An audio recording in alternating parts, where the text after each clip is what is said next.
Welcome করছি Sundarban Bagerhat page থেকে। আমি সবুজ। আমাদের বাগেরহাটবাসীর কাছে খুবই প্রিয় এবং খুবই আবেগের একটি জায়গা হচ্ছে খান জাহান আলীর মাজার।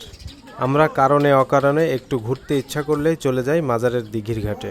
প্রায় ৬০০ বছর আগে নির্মিত এত সুন্দর পরিকল্পিত আর্কিটেকচার বাংলাদেশের আর কোথাও টিকে আছে বলে আমার জানা নাই। এখানে বাংলাদেশ সহ পৃথিবীর নানা দেশ থেকে পর্যটকরা ট্যুর করতে আসে, জানতে আসে, দেখতে আসে। আর এই খান জাহান আলীর খননকৃত দিঘি এমন একটি জায়গা যেখানে একপাশে কুমির আরেক পাশে মানুষ গোসল করে। জনশ্রুতি অনুযায়ী ১৫০০ শতাব্দীতে হজরত খান জাহান আলী রহমাতুল্লাহি আলাইহি মানব সেবায় উদ্বুদ্ধ হয়ে তৎকালীন এই বাংলায় ৩৬০টি দিঘি খনন এবং ৩৬০টি মসজিদ নির্মাণ করেছিলেন।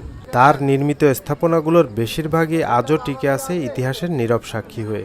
সত্যিকারের মহামানবেরা তো ঠিক এমনই নিঃস্বার্থ কর্মের মাধ্যমে নিজেদের নাম ইতিহাসের পাতায় অমর করে যান, যা শত শত বছর পরেও মানুষ গর্ব ও শ্রদ্ধার সাথে উচ্চারণ করে।